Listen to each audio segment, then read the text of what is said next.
Today, we're going to unpack the huge, complex system that governs the world of work for hundreds of millions of people in India. It's a system that touches everything, from your paycheck to your safety on the job. Yeah, it sounds like a simple question, right? But the answer, well, it's not simple at all. There's this massive administrative system working behind the scenes. So, who are the key players here? And how does it all actually fit together? Let's dive in and find out.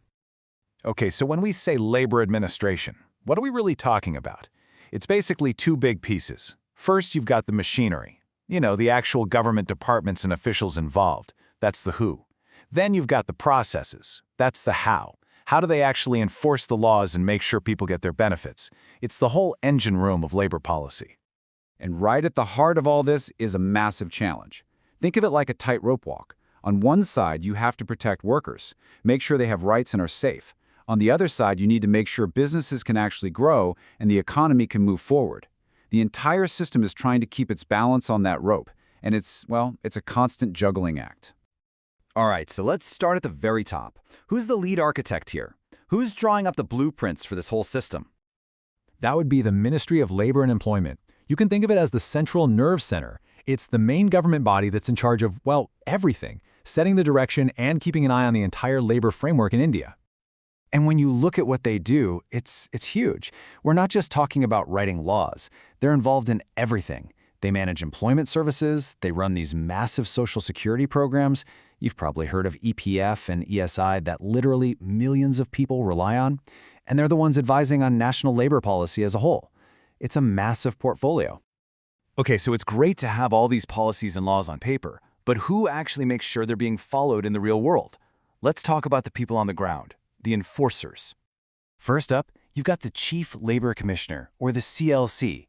This office reports right to the ministry, and a good way to think of them is like the Chief Operating Officer, the COO, of labor law enforcement for the entire country.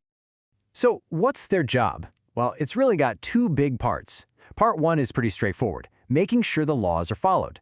But part two is just as crucial. They're also mediators. Their goal is to keep the peace, to promote industrial harmony. They step in to sort out disputes between companies and workers before things really blow up. Right. So if the CLC's office is the command center, who are the troops on the ground? That's where labor inspectors come in. These are the folks who are actually out there, visiting factories and offices to check if the rules are being followed for real. And what are they looking for? The absolute essentials. Things like, are people getting paid what they're owed and on time? Is the workplace safe? Are there basic things provided for worker welfare? You can see how their work has a direct, day-to-day impact on the lives of so many workers. Now, it's not all just about rules and enforcement. There's another really important part of the system that focuses purely on worker well-being, and that's the job of the Directorate General of Labor Welfare. And this is where things get really interesting, because their mission is to go beyond just the basics. It's about proactively helping people. We're talking about things like education programs for workers, housing schemes to make sure they have a decent place to live, and even initiatives to help them learn new skills for the jobs of tomorrow. So we've talked a lot about the government's role. But here's the thing about India's labor system. It's built on this really unique idea that the government can't, and actually shouldn't, be making all these big decisions by itself. This philosophy has a name. It's called tripartism. And the idea is actually pretty simple, but it's super powerful. It says that for any labor policy to really work and be fair, you have to get the three key groups in the same room, talking and making decisions together. So who are these three pillars? Well, first, you have the government, representing the state. Then, you have the employers, the people who run the businesses. And finally, you have the workers, who are usually represented by trade unions. The whole point is to get these three to reach a consensus, to agree on the path forward.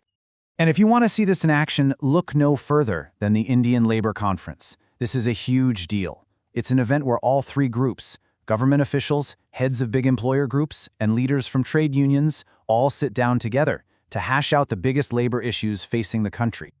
Okay, so as you can probably guess, with all these different bodies and laws being added over decades and decades, the system got complicated.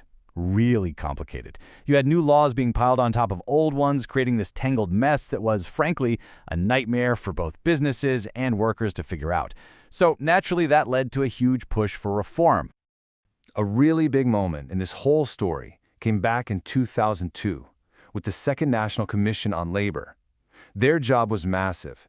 Take a hard look at all the existing laws and figure out how to update them for the modern world. And their big headline recommendation was this. Instead of the dozens and dozens of separate laws, they said, let's combine them into just a few, simplified labor codes. I mean, it makes sense, right? At one point, you had over 40 central laws and more than 100 state laws, all with their own rules, many of them overlapping. The thinking was pretty simple. A simpler system is just easier for everyone to understand, follow, and manage.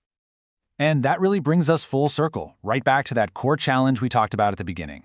As India's economy keeps changing so fast, this whole debate is still very much alive. Which leaves us with the big, critical question for the future. How do you build a system that can do it all? A system that's fair to workers, that's practical for employers, and that's flexible enough to handle whatever comes next. It's a huge question and one that's still being answered.